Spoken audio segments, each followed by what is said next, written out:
ছুটে ছুটে তো ছাদে চলে এলাম, কিন্তু ছাদে এসেও শান্তি নেই, কি যে গরম লাগছে। আর এই যে পেছনে এত রঙের বালতি দেখতে পাচ্ছ, বাবার বাড়িতে কিছুদিন আগেই রং হয়েছে, তাই জন্য এত রঙের বালতি জমা হয়েছে।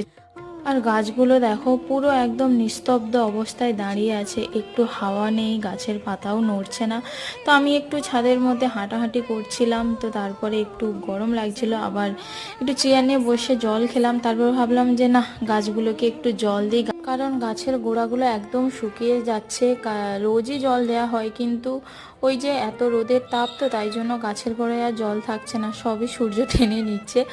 তাই জন্য ভাবলাম উপরে যখন এসেছি গাছের গোড়ায় একটু জল দিয়েই যাই।